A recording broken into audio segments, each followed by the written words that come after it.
Welcome to the Startup Grind.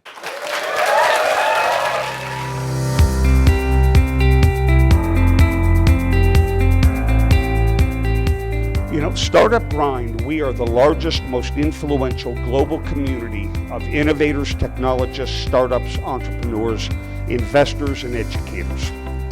Our mission is to actively educate, inspire, and connect our community. We are about making friends, connections, looking for ways to partner with one another and not compete. We're about giving first, not taking. And we're about helping others before we help ourselves.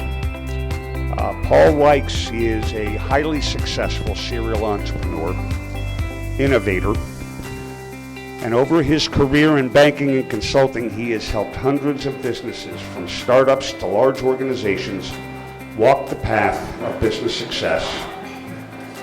Paul generously shares his entrepreneurial and his business management experience with audiences large and small, through public speaking, lectures, seminars, roundtables, and as a highly published author and columnist.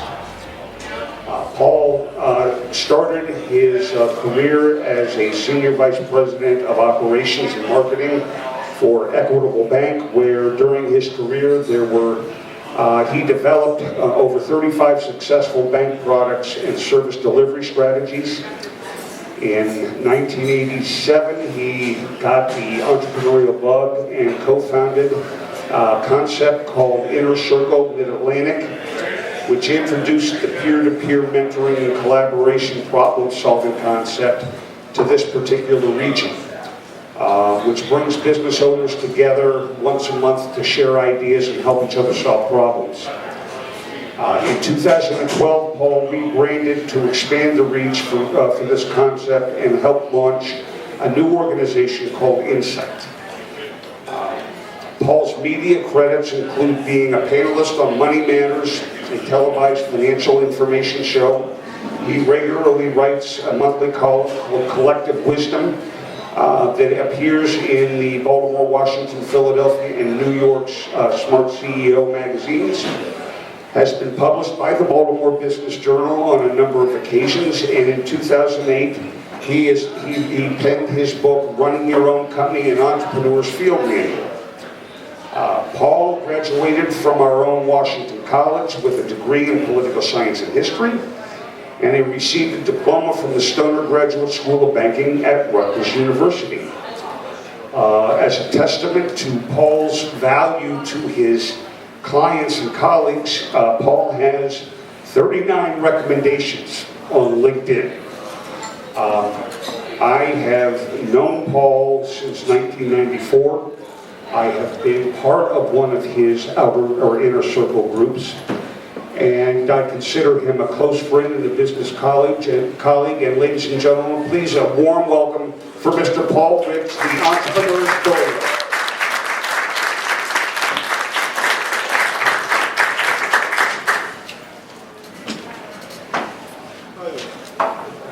Turn it on. Hi there.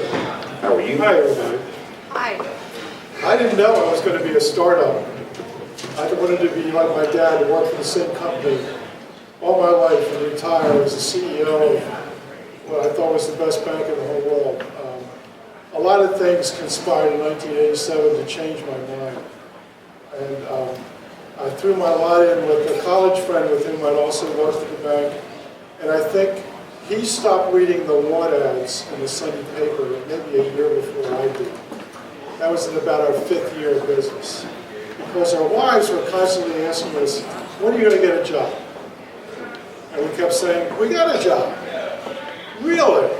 Okay. Well, unfortunately, my partner died of cancer in 1997. He was a Columbia resident, very well known out here, and he got me into walking. I walk about 4 miles every day. Fortunately, I have a dog that goes with me, so nobody ever bothers me. And we were very, very well-suited partners.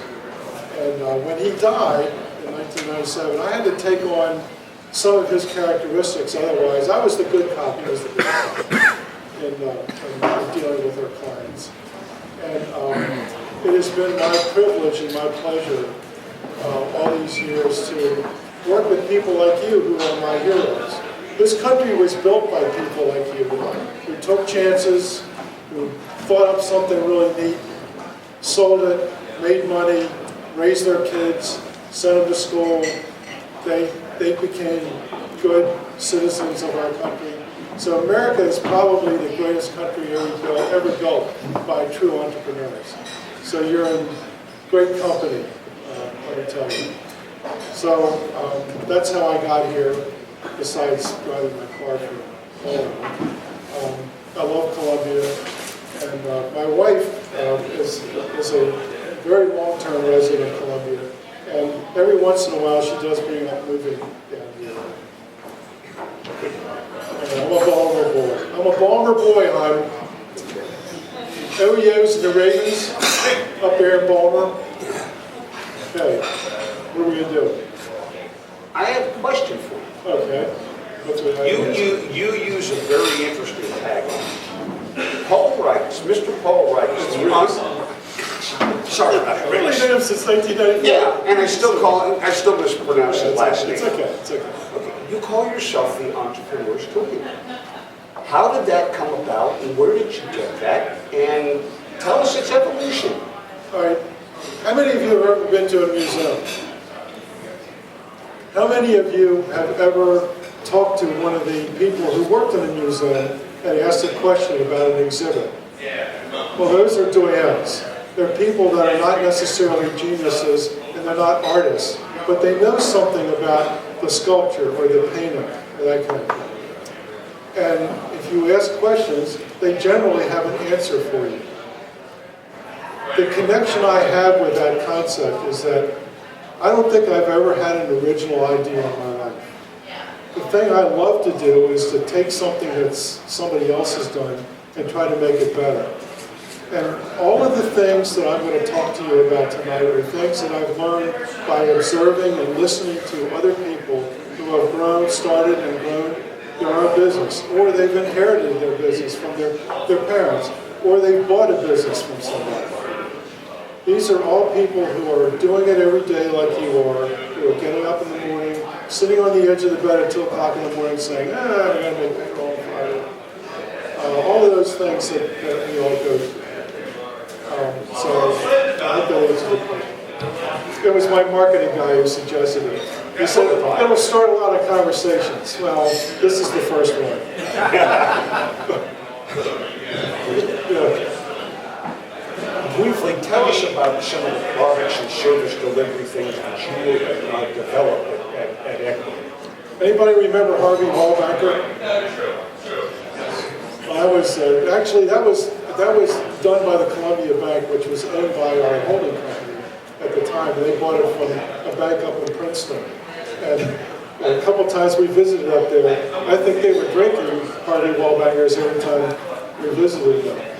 And that was a strategy to make ATMs personified and to reduce people's anxiety about sticking a plastic card into something. And then, I know you guys think this is hysterical. This is like when Lincoln was president. That was it. In 1986, the bank had an electronic delivery system that dealt with 60,000 customers around the world, and they never, ever, ever came to a branch. I think Citibank got it in 2002, and maybe the Bank of America in 2004. Now, the fact that Equitable doesn't exist anymore is not my fault. I was saddened that it didn't exist, but the man who owned the bank, Al Lerner, who was a great entrepreneur himself, by the way, he helped start Progressive Insurance Company, and he used to own all of the monumental property apartments around Baltimore. Brilliant man. I don't know where I was going with that, so what's the next question? All right, why don't you tell us a little bit about what you're currently working on inside?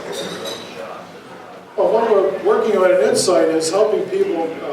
Look, we believe that every business has the potential and deserves the chance to be more successful than it is. But the success defined by the people who own it, not by us.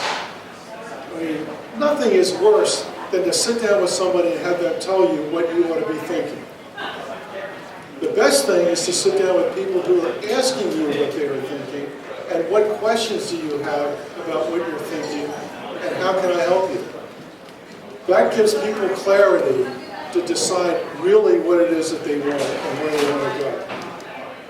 And if you own a business long enough, you may have to go through a couple of those watersheds 3 or 4 times. I liken it to, you start the business, you walk off a cliff that's about this high. Okay, the only thing you have to lose is maybe you turn your ankle when you land. And people think you're crazy for what you're doing, but you don't lose $42 million, you don't lose everything you built, everything else. Now, as you gain success, and believe me, success can cause more problems than failure. As you gain success and you go through the growth of your business, there are other cliff walks you have to take. And every cliff walk that's later on, there's more to lose. So there's more input that you need, there are more resources that you need, there's more support that you need to make the decisions that you need to make in order to do that. So I've had the fun and the privilege for the last almost 30 years of sitting around with people who are dealing with this and collecting the information and what's worked and so what hasn't. Those of you who are just starting out, I want you to walk out of here tonight promising each other and yourselves that you will never, ever stop learning. You'll never stop asking questions. You'll never stop. And you've got to have house rules if your partners are there. All kinds of partners sitting at this table. The house rules are no personal attacks. And if somebody asks you a question and you don't really understand the question, the number one thing you do is say, what do you mean by that question? What are you really trying to find out? I'll guarantee you that if you keep that characteristic as a human being, you will never ever fail. Because you'll always find out, sometimes you'll find out what you need to know when you know it. Our clients that are in our groups tell us that they find out a lot of stuff that they didn't know at a time when their pants went on fire and they needed to know. But when they came across the circumstance that somebody else was dealing with, they were able to deal with it. Enough of a commercial for the client. I didn't come here to sell you clothes. All right. You wrote a book, you authored and penned a book, excuse me, The Business Owner's Path to Personal Success, which contains 13. Gentlemen, I'm sorry to interrupt. I've got a lot of feedback here. I'm really bad right here. Could you speak into the mic more so I can hear you better? Yeah, yes. How's that? Yes. Is it too loud for anybody else? Sorry about that. That's okay. Okay. I'm not allowed to say the word Alexa anywhere in my house because she's constantly answering questions like, I don't know where your glasses are. My voice will carry you. Thank you. There's feedback. Okay. You outlined 13 principles. You're doing it again, Chris. Thanks.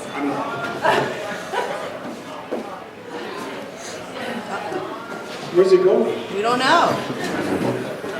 Pay no attention to the man behind the curtain. Feedback. Oh, okay. Actually, our Is that any feedback better? is people over there. Any better? It's downstairs that Yeah. interfering. So that's why I need you to talk into You need to put a Okay. tarp over. Can you hear us now? Yes. Okay. Unfortunately, there's no venue that is completely perfect. That's hard. Okay. Principle number 1. You write that a business has to develop a clear vision for the company and encourage everyone on the team to be fully engaged. Does anybody know what a vision is for your company? I don't mean what is the vision you have for your company. What is a vision? Anybody know? Pardon? What success looks like. That's close. It's what your company will become. And that could be success. It could be something that I leave to the kids. It could be a way for me to stay out of trouble. It could be any of those things. But the vision it should never be more than maybe a sentence. I've seen vision statements that rival the Encyclopedia Britannica when it was actually in a book, not online. It's simply, and most of you in the room are too young to remember John Kennedy, who was President of the United States from 1960 to 63, and he quoted the best vision statement I've ever heard in my life. And that was, before the end of this decade, we will land a man on the moon and bring him safely home again. 475,000 people around this globe worked as one and made that come true. It all started with a very clear statement of what the goal was. This is what we will become. This is what the space program will become. I think, along with Beethoven's Ninth Symphony, that's one of the high watermarks of Western civilization. Everybody in that project, if you talk to anybody who worked on the Apollo project, they will say it's the most rewarding, fascinating, maddening, exciting thing they ever did in their entire life. And it all started with that statement. So what you can do for anybody who works for you is come up with a vision statement that they can buy into, they can own, that you poke them in the belly and it comes out of their mouth. That's what makes an organization great. That's why Apple is the largest company in the world. There isn't any confusion at Apple about what their vision is. Everything in Apple goes through the head of design. There's no confusion about what his vision for the company is. Tim Cook stands over the side, he just runs the business. It doesn't have anything to do with product development. These are great testaments to leadership and how you can, and it's scalable. It can be 2 of you. It could be 5 of you in the business. It works no matter how big or how small you are. Now, there's somebody in the room who can help you with something else that's related to your vision. And that is, how many of you have watched the Simon Sinek TED Talk about the why? How many hands? Okay. There's somebody in this room, well, I guess you stick up your hand, who can help you with that. Her name is Beth Merman. The why, to me, is the most powerful marketing tool developed in the 21st century. Because his theory is, and I agree with him, that why people do business with you is because of why you do what you do. I gave you my why. We believe that every business has the opportunity, deserves a chance to be more successful. That's why we do what we do. And we do some small stuff along the way to help people do that. I think that was clear. Would you think that there is a distinction between a vision and a strategy? And if so, what would be your definition of that distinction? Well, the vision is what the business will become, and strategy should be related to it. I mean, your strategies, that's a test for every suggestion that comes up. How does this strategy that you're proposing lead us toward our vision? Now, it doesn't, at no time is it that visions can change. Market conditions can change. Personal situations can change. Personal situations can change. But strategy should always be aligned with the vision for the company.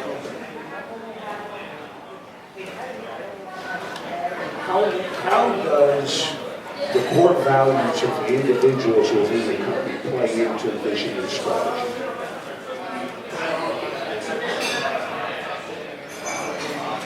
Everybody has core values. Every organization has core values. You might not like some of them. You might not like some of the core values of people that you know. But core values are the things that drive how we make decisions, individually and also as a corporation. Anytime you've ever made a decision in your life that you've lived to regret or you were terribly uncomfortable with, well, let's face it, most decisions are either 51 one way or 49 the other. So it is a bit of a crapshoot. But whenever you make a decision that's outside your core values, whatever they are, you're probably uncomfortable. And probably it might be tough to make them happen. So again, your strategy should be aligned with your core values. Now, you probably deal with some companies that you don't like their particular values. And we're not going to get political. This country is full of, I don't like his values, I don't like her values, that kind of stuff. I hope somebody's going to fix that. But you and your business can do and behave in a way that's consistent with your core values. And your marketplace and customers will tell you if you're wrong. We as human beings survive because we've learned to smell bad actors and characters and bad situations. That's why we have the flight or fight syndrome. So stay consistent with that. Number 2 on your list. We're not going to do the whole list. No.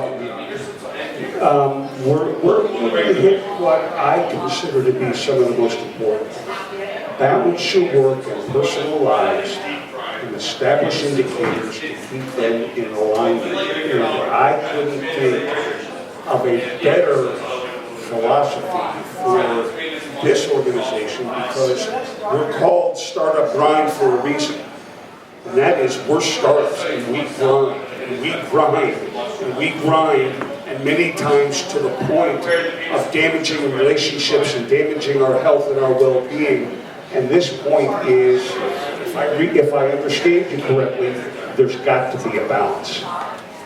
I've spent the last months and years, rather, listening to people struggle for work-life balance.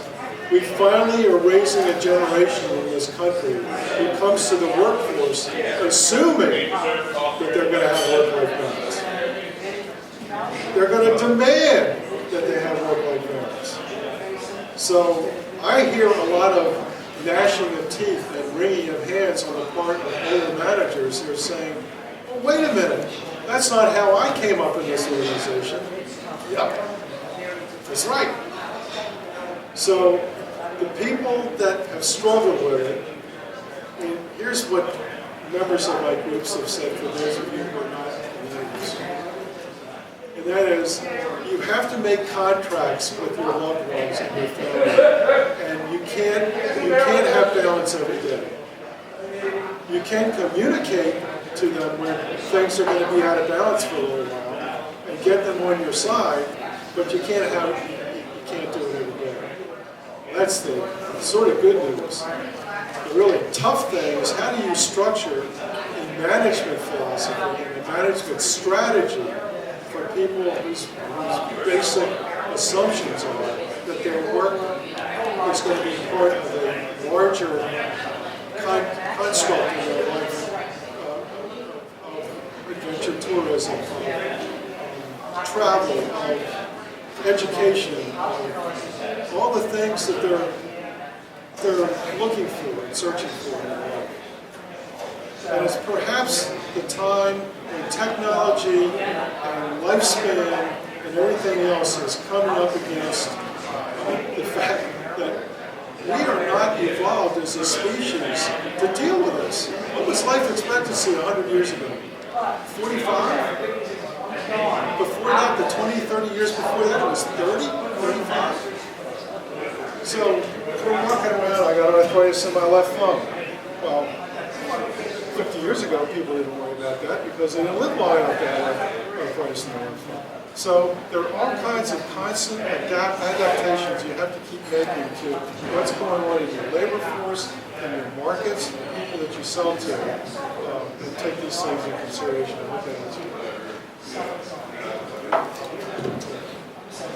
Your third principle, identify your highest and best use in the business. Empower others to do what they do best. Build an organization that complements your strengths. To that, if I might add, I ascribe to that. As a matter of fact, one of the things that my company does is, our motto is, do what you do best and outsource the rest.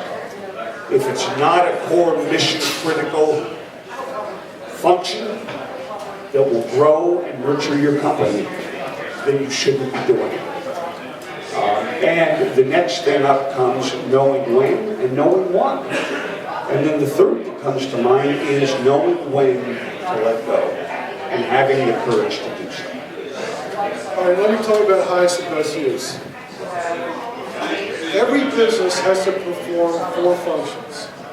Marketing and sales, that's one function. Operations, delivery, that's second function. Finance and administration, and the fourth function is human resources. All 4 things, from day 1 to ad infinitum, all 4 things. And they have to be balanced. I worked in an organization, a large organization, where too much political power, I'm sorry Jeff, I'm going to say this, resided in the finance department. With the wave of a hand, they could dismiss an idea, a program, a new product, because they didn't think the numbers worked. Well, Excel wasn't around in those days, where we could throw another spreadsheet at it and say, yes, but if these things happen, I think that's the 3rd greatest invention in history is Excel. Because you can model decisions and see what the interplay is between the factors of the decision. If we'd had that back then, equitable bank would still be there. So the point is, you got to have all 4 functions. I've never met anybody who is good at all 4 of them. So find your highest and best use, and as quickly as you can, attach yourself to the resources that are good at doing the other things. Now, they don't have to be full-time employees. Jeff, my friend Jeff Whipple, is an outsourced CFO for growing companies. He's probably worth $300,000 or $400,000 a year. That's a raise I give you. Okay? But he doesn't charge small businesses that because he's only needs to be with them maybe 1 day a week or 2 days a month.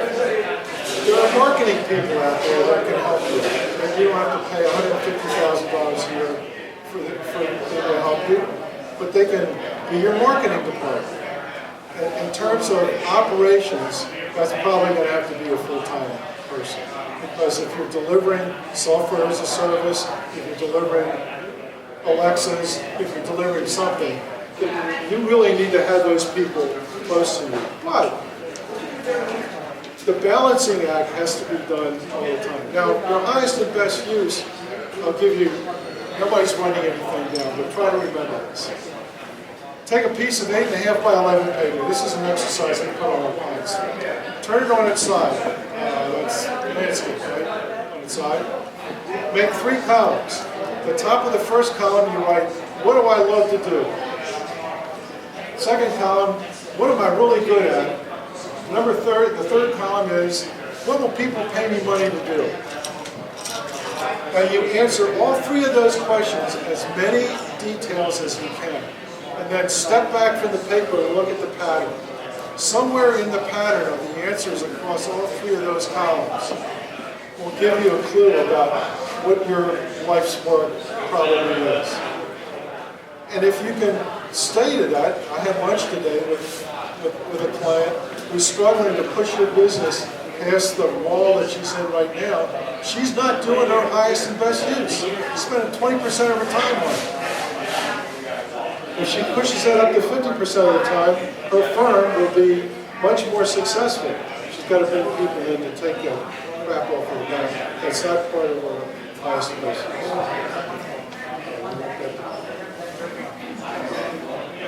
Your 4th principle is hire the right smart people to fill the right jobs, doing the right things. Dismiss disruptive people swiftly with a truthful explanation. And my add-ons to that are you don't hire people who are like you or people that you necessarily like. You hire people who will complement you. My second precept is I like to surround myself with those who are far smarter and far more brilliant than me, and then give them the freedom and the authority to go do what they do best. So you hire to complement and not be like you. You want to add anything in there? I can't imagine a time in human history when it didn't make sense to be in an organization where everybody worked to their strengths. But since the beginning of the Industrial Revolution until about 5 or 6 years ago, you hardly never heard about it. I mean, I worked in a large 2,500 employee bank, and we kept sending people to training programs to teach them to be something they weren't. We were sending people who hated selling to be salespeople. We were sending people to do loan analysis who were great customer contact people. And it occurred to me something was wrong back then. Now I really know how much money was wasted. There's so many tools to find out what people are really good at. Just imagine running an organization with 50 or 100 people where everybody is working to what they do best. I have a question I ask all my clients every December when they're doing their budgets. How much of your compensation expense next year do you want to be variable? And I get the same, horrified look back. Oh, you can't do that. You have to have salary structures. No, you don't. You can build an organization where people are working to their strengths every day. As long as you let them share in the success of the company, you don't have to fool with, pushing people up the ladder to their incompetence. Or, I could go on for the next hour on this. It drives me crazy. I want everybody to be happy in their work. Because you all have had experiences where you've been happy in your work, and you know people have been happy in their work. It's how phenomenal things get done.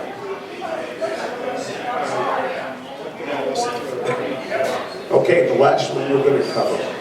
Establish a company culture that is positive and is aligned with your strategies, and sustain that culture as the company grows. That is a huge challenge. Correct? Yeah, mostly because people don't pay any attention to it. Every company has a culture. It may not be the one you want. So create the one you want. Cultures are scalable. What are the hallmarks of cultures? Language? Is there a company language? Are there company stories? How have cultures survived on this planet for hundreds of thousands of years? Storytelling, language, ways of doing things. Those things are part of the fabric of a community. It can be part of the fabric of a company. But somebody has to pay attention to it. They have to have onboarding processes for new employees or hiring processes that spot people's ability to deal and be successful in that company. Again, leadership is a much broader set of responsibilities than anybody ever tells you before you start the business. And this is one of the things that I don't think business schools prepare people for. I don't think there's a lot of conversation about it. But yet, if you look at really successful organizations of any type, there are ones that have very clear cultures. They have languages, they have stories, they have ways of doing things. They adapt and they don't do new things along the way. But there's a constancy in how they hire, how they train people, how they bring them on board, and how they reward them. Thank you. I'd like to throw it open to the community. Any questions that you would like to ask Paul? Any thoughts that you'd like to contribute to the discussion?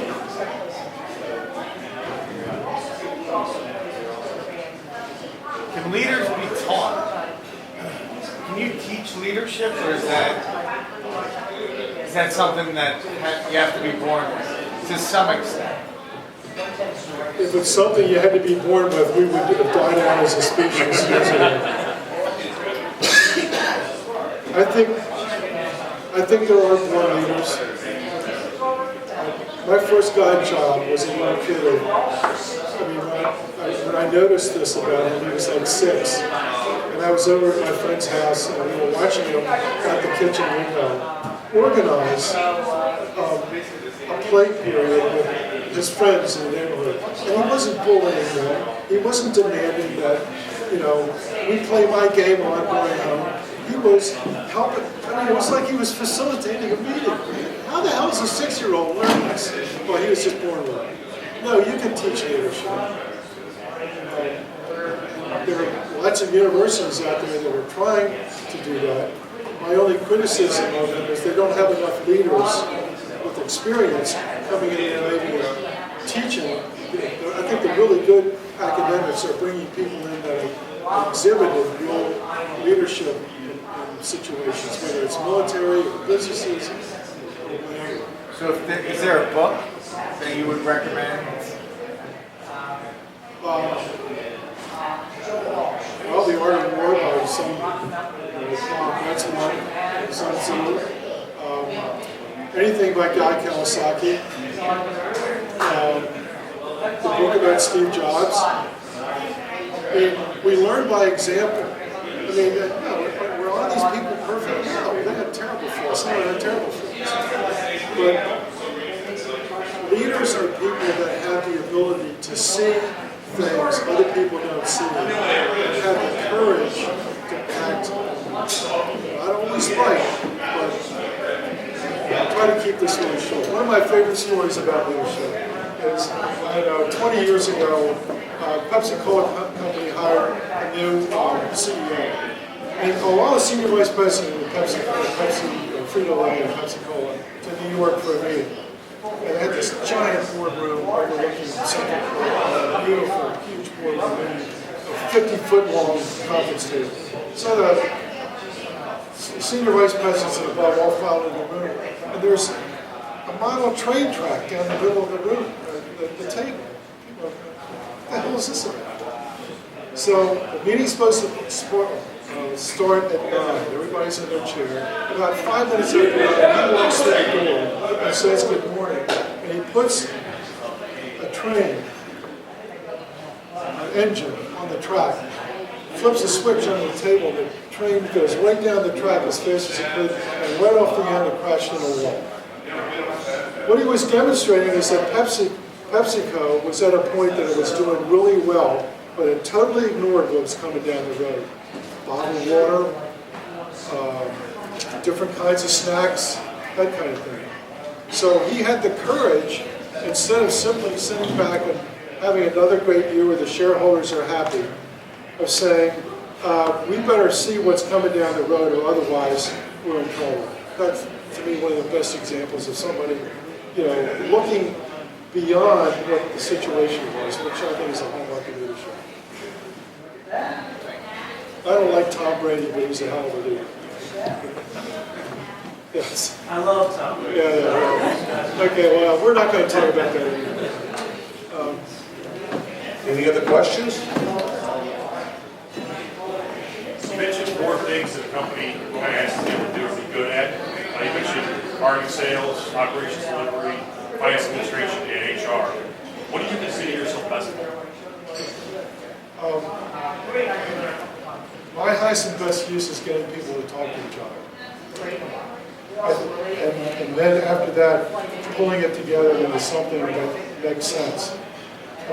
Beth Berman knows this. My why is contributing. But my engine of how I do my why is to make sense of things. So that's why I was equally happy in operations and in marketing when I was in a large company, because that's what I did. That was my job. Thank you, sir. Thank you. My pleasure. Ladies and gentlemen, Mr. Paul Riecks. Thank you. Riecks. Come on. Okay, now we are going to turn to the second half of the program, which is a deviation from the original plan. But that's okay because, like I said, I had to travel 3,000 plus miles to find a local success story, diamond in the rough. And it just so happened that we bumped into each other purely by chance out in Silicon Valley at the global conference. I would like to invite 4 young men to come up and join us. Bear with me, guys. Can I say one thing before you do that?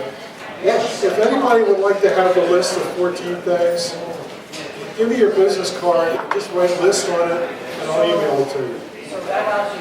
And anytime you want to argue about any of these things, I'm game on. Thank you. Okay. We ran into one another purely by chance. These gentlemen were one out of 150 startups that were selected to participate in the Startup Grind Startup Program out of 7,200 applications worldwide. Now that in and of itself should tell you these guys are onto something. Number 2 is they were out there, they got you guys correct me if I'm wrong, you guys got a great education, you got a chance to meet some very interesting people, make some great connections.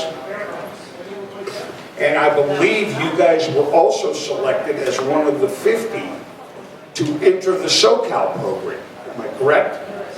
Which that means they then went from being one of the best to being the best of the best. Okay? Well, without further ado, I would like to introduce 4 young men. And Femi, please, I'm going to butcher your last name, so I'm not even going to try. I'd like to introduce Femi, Zach Tasker, Dervis Patel, and Quinn Kelly. Could the 4 of you please come up? They are with Testify Software Solutions, and they are developing what could be a revolutionary software application that fundamentally disrupts the way grade 6 to 12 teachers interact with their students. Gentlemen, welcome. As we were talking, as I said, when I first spotted them, their little booth had a sign up that said Washington, D.C. I thought, well, that's nice, and I was just going to move on. But one of them happened to say yes, and we're getting ready to pilot our software in the Baltimore County Public Schools and in the Howard County Public Schools. Well, I did the quickest about face I think I've ever done without falling down. We started to talk, and come to find out, 2 of you are River Hill High School juniors, correct? All right, so seniors. And 2 of you go to Franklin High School up in Baltimore County, am I correct? Okay. The 2 of them here in Howard County go to River Hill. Well, my son happened to graduate from River Hill. One of you lives just 1 street over from me.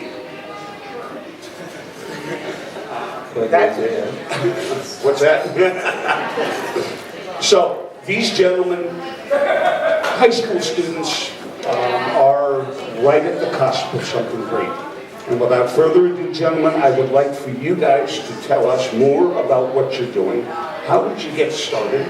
How did the idea come about? Where are you in your process?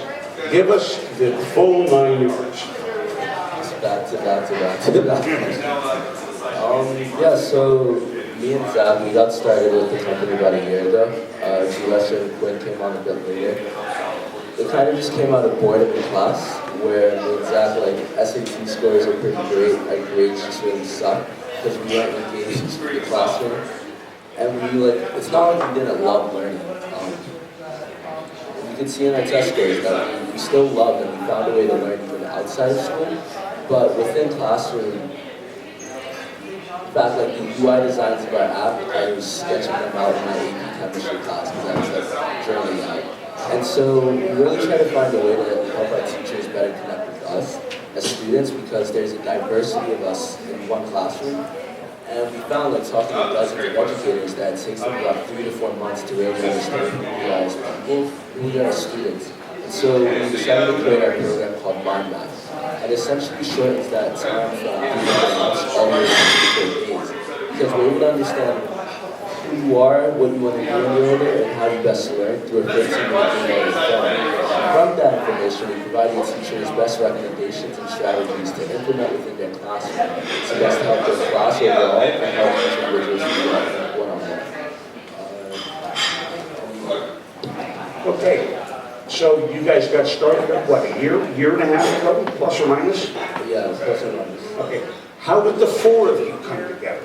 You mentioned that it was the 2 of you at first. How did the 4 of you get involved? So originally it was Femi and I, along with 2 of our classmates, named Brian and Paris. Brian actually knew Uvesh outside of school, and that's how we really connected. He said Drew had a really nice financial background, had some business chains, which really added to his experience. So Drew kind of was onboarded onto the team from there. Well, Brian and Evan introduced us, kind of faded away from there. And then Drew introduced us to Quinn, who actually got us into contact with the superintendent of Howard County, which led us to a meeting with her, which eventually secured, or we're in the process of securing a contract from her. And so that's how the 4 of us got together. The other 2 members of the team kind of faded away somewhere down the line. On our team. Okay, and where are you right now? What is the platform developed? You said you're securing a contract. What's that contract going to be about? What are your objectives in that contract? And tell us where you are in development. So with the Mind Map program, we have 3 main parts. We have the mobile app that students interact with and we're able to collect responses. That actually just went live the Friday before the startup Grind conference on Google Play Store, and it should be live this week on Apple Play Store. And so a psychometric algorithm just went past me as well the Friday before the startup Grind conference. We got so much done right before that conference, and that algorithm literally just got finished before we came up here, so that was great. And then our teacher dashboard, where teachers are able to get recommendations and insights from the responses that we collect from students. That's the one that's been the biggest pain in our necks, because teachers, it's really hard to develop something that teachers want to use, especially when they're always bombarded with so many other tools to use in the classroom. And so that's always getting iterated day by day, and we're getting feedback from teachers all the time. With our contract with Howard County, we sell access to the program at $4 a student, and we're trying to secure 10,000 student licenses for the next school year, as well as with Baltimore County and DC County schools. You're a startup. You're an early startup. Have you had the need to raise capital? Are you in the process of trying to raise capital, or have you been able to use basically what I call FQ, friends, family, and fools? Yeah, so we've all had companies before we started Testify together, and so most of the money that we started to build Testify came from our former companies. We did use FQ a little bit to just push us a little bit there, more mainly the Fools part. And right now we're raising our first formal seed round actually. We did get actually a lot of interested investors at this conference, and so over the next few months we'll be fundraising our seed round. Very good. Now, one of the original purpose for this segment of this evening is I wanted to start rolling out what I'm calling the lightning problem-solving forum, where we bring up a startup, an entrepreneur, to give a 2-minute presentation on a problem or an opportunity that they're struggling with in their business at real time, and then let them explain what their problem is, and then throw it open to the community to do some crowdsourced feedback, to give them thoughts, ideas, suggestions, etc., that may be helpful in, them going forward. So I'm combining two things. I'm combining their special vision, and I would like for you guys to tell us what your biggest struggle, your problem, your fear, or opportunity is right now that we as a community can help you solve. Alright, I'll take this. So, as we were coming back from the Startup Grind conference, we literally just got back Saturday, slept all of Sunday, and woke up. So did I. And so, looking over all of our notes, all of the feedback that we got, a lot of our new push for our business model is transforming. And the program's called MindMap, and now we're trying to build a consumer version of MindMap that parents and anyone can purchase, as well as a MindMap Enterprise, which is the version that we sell to schools. It's a long and lengthy process to sell to schools, and it kind of hurts our business because of it, as well as that there's only a few months of the school year that you can sell. And so we really want some help to really craft our marketing strategy where we still have a student-centered focus, but we still are able to now sell to parents and move into the consumer space while also having a focus on the enterprise space as well. Okay, so the feedback that you received from those out at Startup Grind Global made you realize that a pure school vertical was going to be limiting to your long-term opportunities. Am I correct? Yes. Okay. And now you want to roll into or morph into a consumer-oriented version. Now we know what your vision for the school version is. What is your vision for the consumer? How does that translate across verticals?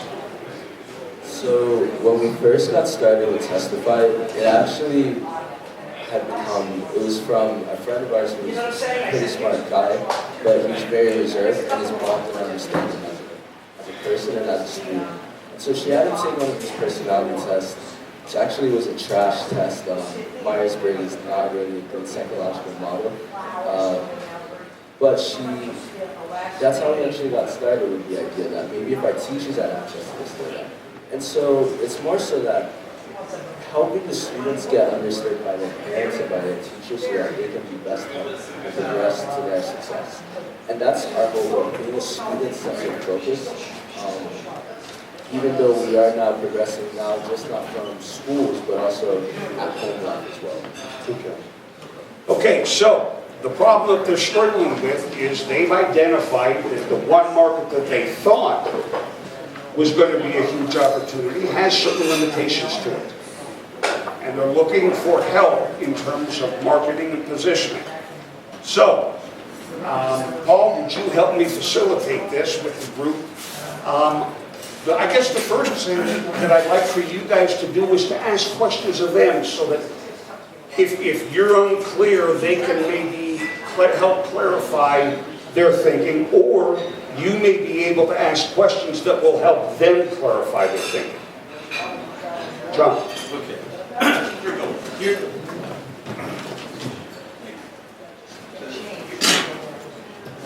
Here's my question.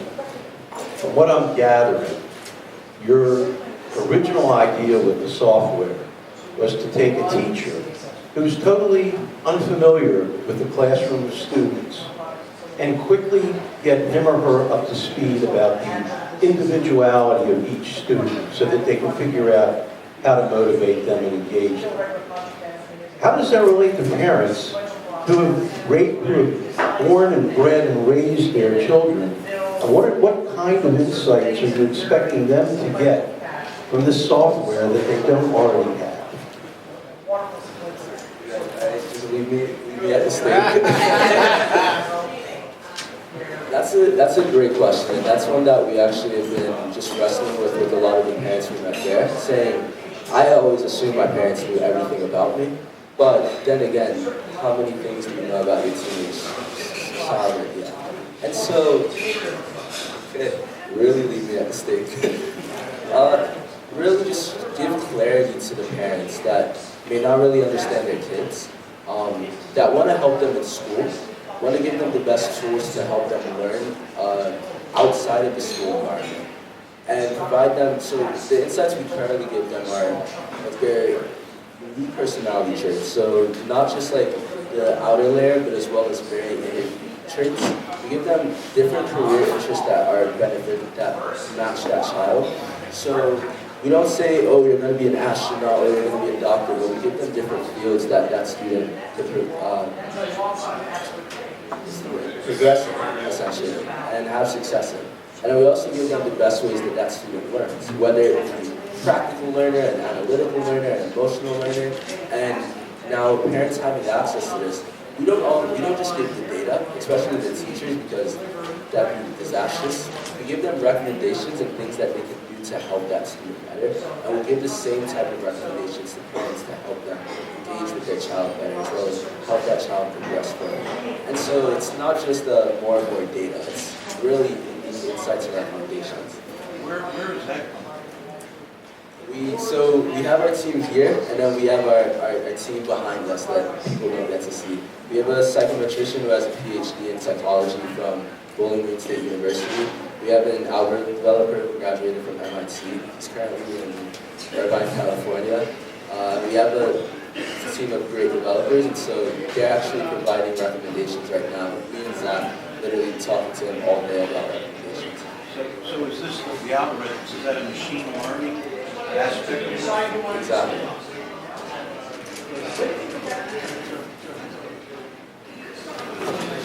I think I can go. I've got enough questions. So the way I'm looking at this is, if I look at this as the PTA, that makes sense, right? Put the parents and the teachers, but it's a communication thing. So when he asked this question about what do the parents not know, what they don't know is what the child isn't doing, right? And if your students are free to tell you and your peers, and they're okay with the parents knowing, I think you've got an okay platform. If there's still that common teenager parent little thing going on, you may have some issues. You've taken it away from the parents to put it in the schoolroom where it's a safer environment than being at home all the time. But if you expand that to think about a PTA thing, how do I keep kind of an anonymity but keep the communication going, I think you're okay. I'd stay away from the consumer thing. Learn one thing first. Keep your vision. Then you can figure out horizontal.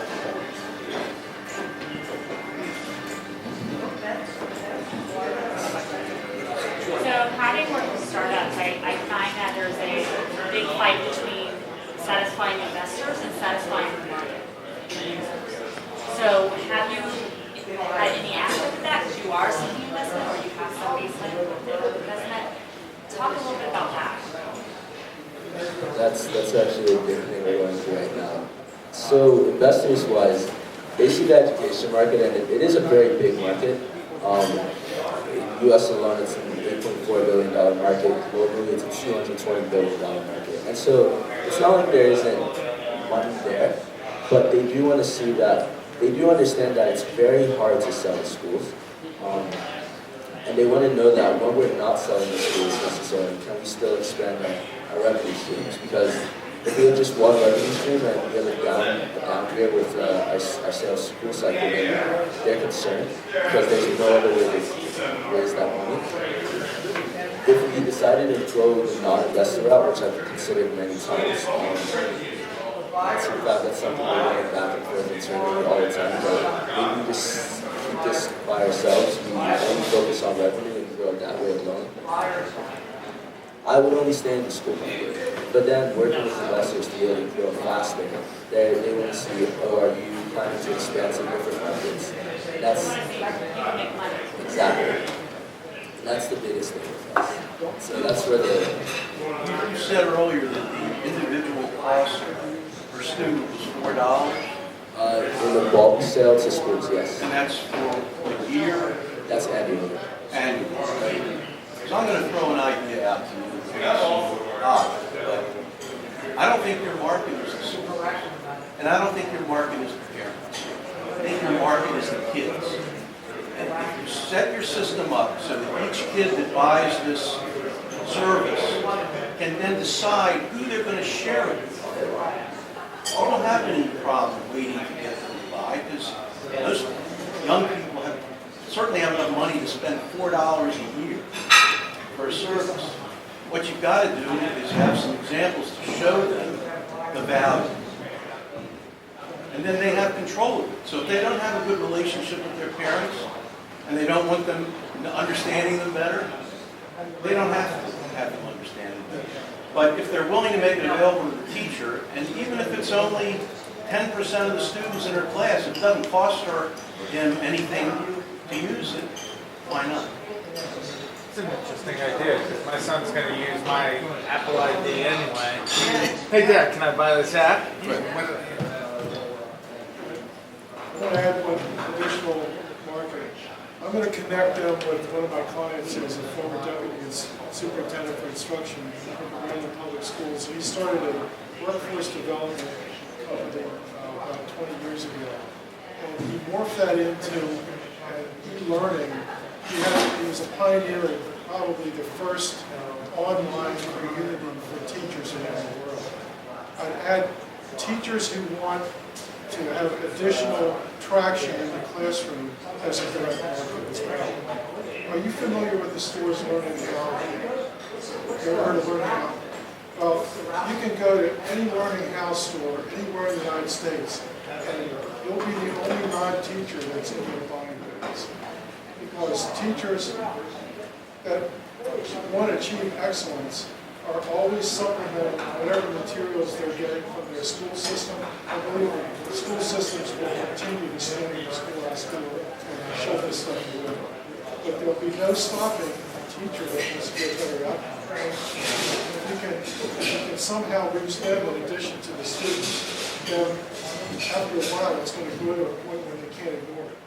The school system can't ignore it, particularly if they start asking them, why does this teacher seem to have better outcomes than the other teachers in the department? Why are their kids getting better offers from schools for scholarships? Why are they having higher achievement? Well, you're giving the kids insight into themselves, and you're also giving the teachers the ability, without completely losing their minds, of how they can individualize instruction. Does this only work for high school students or? 6th through 12th grade.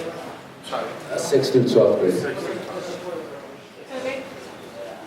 there's LinkedIn for college students. Are you guys familiar with that? Yeah, And they're doing e-learning and that sort of thing for that. I mean, that's proof right there that there's another market. Because the kids themselves are going on there and saying, I want a future, and I'm going to do what I need to build. Can anybody else think of any examples that technology has blown away the role of gatekeepers? How about Napster? How about the internet? How about Napster? You know, educational institutions, I don't mean universities so much, but K through 12 are gatekeepers. And technology is making it possible to eliminate or go around the gatekeepers to provide some value to them. So, Yes. I don't know if you mentioned earlier, but you talked about going up a level. There's college admission, and how do they give college students focus on their majors and minors and all that kind of business. I even think about, you're talking about how you get millennials into jobs. It's a new dynamic, and people are looking at with this whole work-life thing. I don't know what that is, right? You know, how do you think about meeting those people and getting them engaged and passionate about the job? I think the same qualities and characteristics you might get to the employer or the trainer or whatever it is. Yeah. I think That's bigger money. I mean, you can get corporations that pay you hundreds of thousands of dollars. GE, when they hire 10,000 people a year, I think if you develop products with it, you know, that the software is enhancing for the individual, that tells them, gives them insight into who they are and what motivates them, that you'll be able to sell them on it for $4. What have they got to lose? You know, and if you give them a satisfaction guarantee or whatever, they get their money back. I don't think you'll have a lot of trouble with the adaptation of getting people to use it, as long as they see some really powerful tools that they get from this that they can use in their lives. The challenge, though, is going after a consumer versus a school, right, is much more expensive. I'm going to go back to what I said before. You need to Social learn media, it social media. before you expand the person. It'd be great to have this in every HR department. It'd be great to have this in every school. It'd be great to have it in a lot of places. But you've got, as a startup, you've got to learn the business first. And you've got to put it in a place. And you've got to see it succeed. Then you can take all of these ideas and uncap the top of this thing. Okay, here's the problem. Here's the marketing problem. And that is the segment that's going to be early adopters to this doesn't fit into a box. It's not in a school. It's not in Chillicothe, Ohio. It's not in Florida. It's in the minds of people, which is why the internet is going to can reach out to people through social media and get the kids who, hey, this is cool, I'm going to do this. And some teachers will look at it and say, hey, that's cool, I'm going to use it. And no gatekeeper is going to have to be able to stop them. Now, the problem is, a lot of people who are funders may be not as enthusiastic about a marketing strategy that doesn't have neat little pins you can put in a dollar. That's where they have to be able to show some traction by trying this through social media. But let me ask you this question.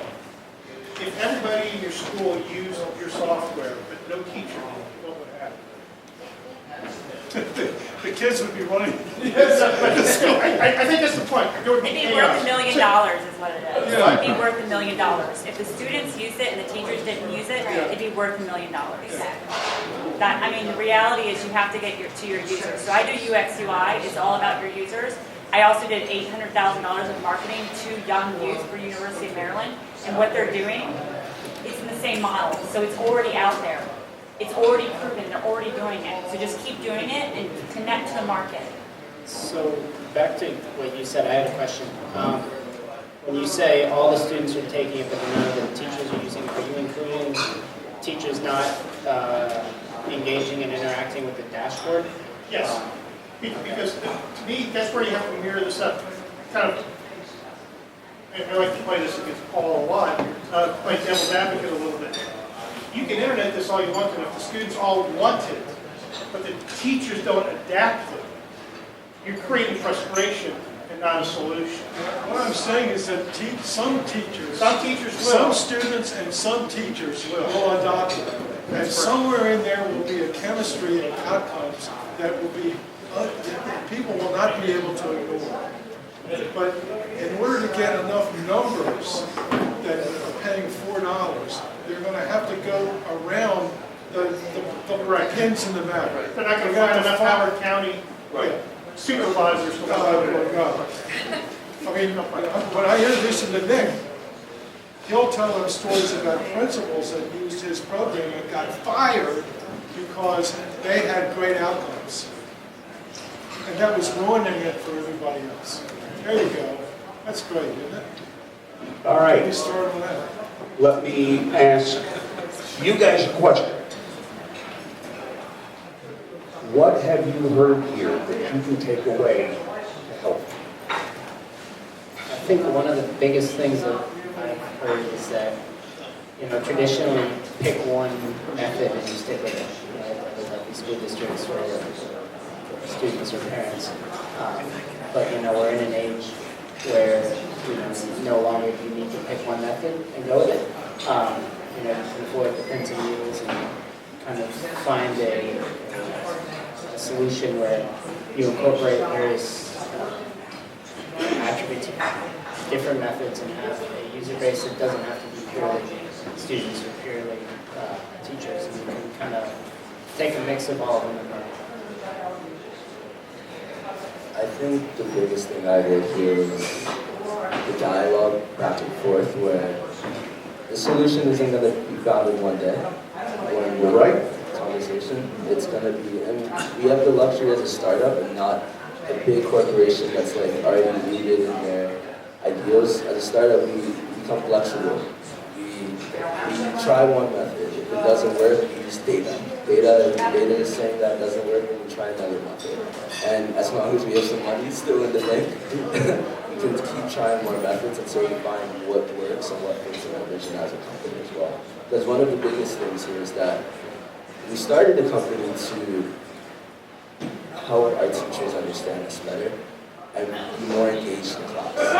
And could shift over and pivot so that we can make more money. Part of the big thing is that we still want students to really gain value. Whether that be in the classroom, whether that be outside the classroom for their careers, whether that be just for themselves. And at the end of the day, as long as we find a solution that with much more dialogue that still fits in our vision and makes us money, I think that's what works best. That's a good way to say it. But the couple of things that I would hope that you would walk away from based on your feedback.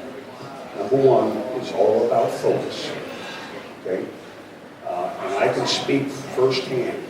My biggest failures were when I didn't have a focus in my business. I tried to be all things to all people all the time, and as a result, I added no value to anybody at no time. So focus.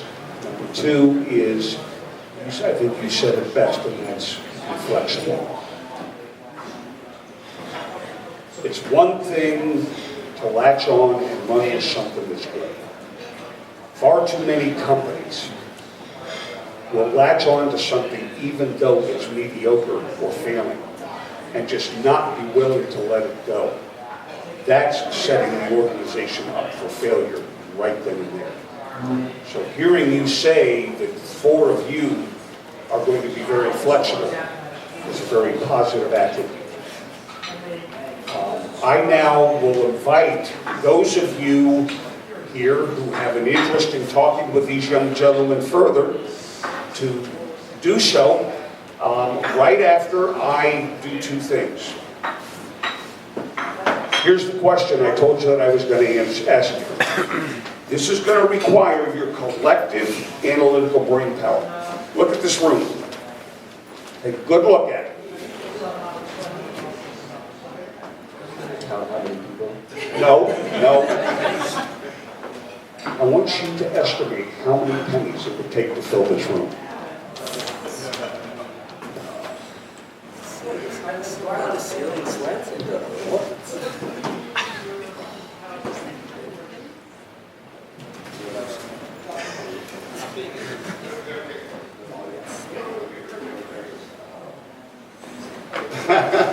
Okay, I did that on purpose to put you guys on the spot. No, the answer. Go ahead. A lot. Can't argue with success. What can I say? I actually sat down this afternoon and calculated it. 87.5 million pennies. Anyway, that's part of what we try to do here is to have a little fun and to challenge each other, intellectually. Ladies and gentlemen, that wraps up the formal part of our program this evening. I want to thank all of you for being here. I hope you got as much out of the, the event tonight as I hope you guys did, and I know I certainly did. Thank you for coming. A few blatant plugs. We now have our own LinkedIn group. I ask and encourage you and all of your friends and colleagues who have an interest in entrepreneurship and innovation and startups to join, because that's going to be one of our primary outreach tools. We also have our own meetup group that currently has about 120 members, and you can join us there. That's going to be our other primary link. In addition, if you would like to be on our mailing list, my business cards are over there on the table. If you would shoot me an email, I'll make sure that you guys get on the mailing list for all events, whether they be fireside chats or other educational types of programs that we're going to put on. And then finally, one of the things that we need and would like is we need to find and to partner with select sponsors who see the value in what we're doing and would like to make a contribution to help grow this chapter to everything that it could be. So if you know of someone, a business, who would like to communicate directly with our organization and our community, I would welcome the opportunity to talk to them. Because the thing that I will not do is bring in a sponsor that does not get incredible value out of the relationship that we establish. So that having been said, ladies and gentlemen, thank you very much, and please stay around, have some great beer, have some great food here at Ellicott Mills. Thank you and good night.